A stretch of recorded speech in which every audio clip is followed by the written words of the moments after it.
Certaines personnes ont été identifiées. Nous avons identifié 5 garçons de notre association, 5 manutentionnaires.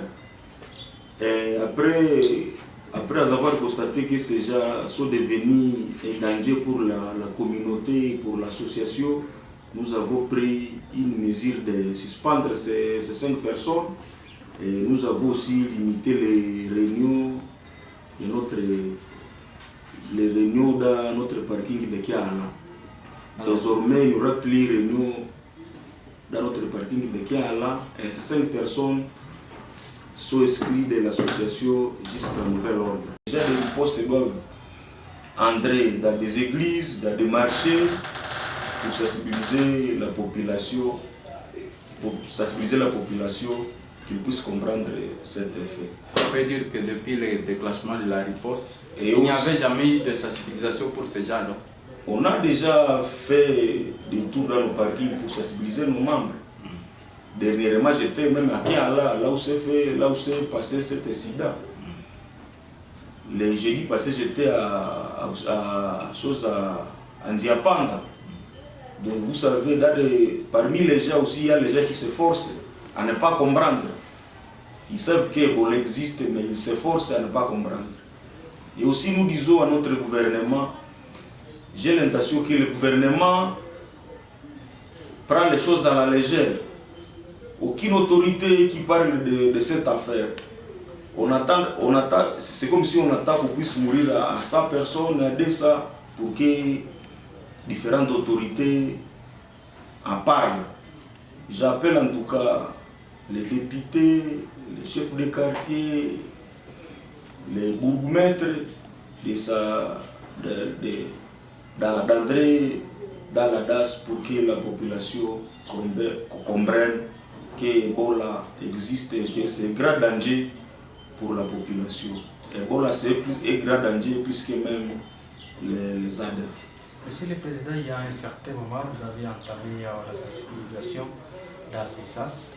Et après cet incident, pouvons-nous savoir quelles seront d'autres actions qui seront exécutées par la direction de ce problème? Est-ce que vous allez continuer cette sensibilisation et les épargner dans d'autres parkings? Nous n'allons pas nous arrêter jusque-là. D'ailleurs, c'est samedi ici, c'est samedi qui est devant nous ici au Sera Européen qui est là pour sensibiliser les chauffeurs et même la population. Et après ce samedi, on sera dans d'autres parkings pour renforcer la sensibilisation, même s'il y a des risques. Nous poursuivons les consignes, donner les consignes à nos membres, les consignes données par les médecins. Et les consignes ne sont pas nombreuses, c'est laver presque à tout moment et ne pas toucher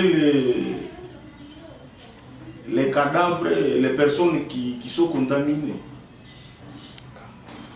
Fait qu'il soit, si on peut dire qu'il soit arrêté et remis aux équipes de surveillance. Arrêter, ce n'est pas facile, mais je demanderai aux familiers de ces personnes de les orienter vers les structures sanitaires pour nous aider, pour ne pas aggraver.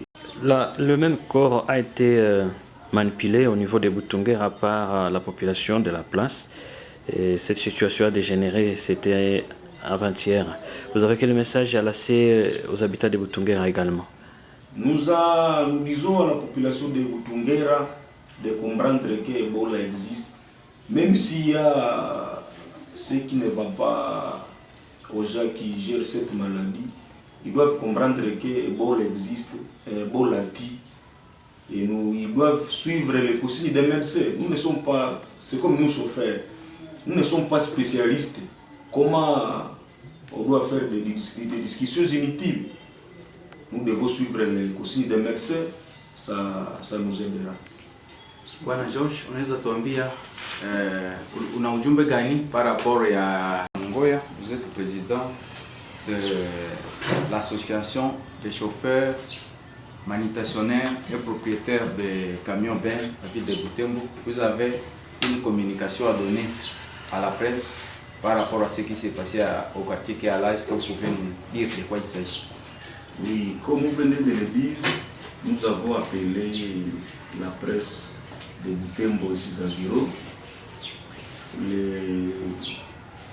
Nous communiquer avec nos membres concernant le cas qui s'est passé au niveau de Butungera et Tchala, concernant un cadavre, un corps sans vie qui a été touché par nos membres et pourtant déclaré qu'il est décédé de la maladie qui est à la maladie Ebola.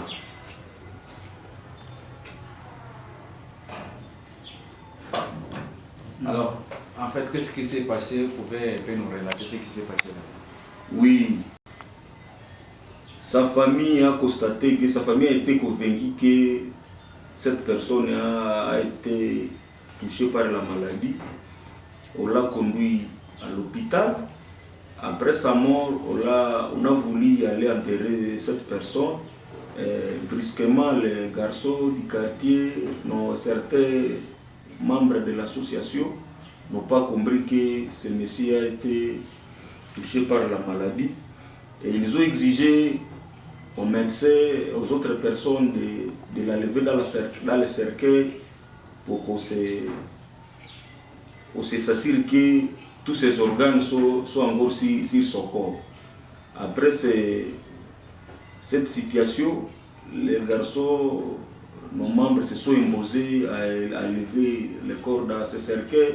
Ils ont touché ce corps et ça ne nous a pas plu. C'est à cause de cela que nous nous retrouvons ici.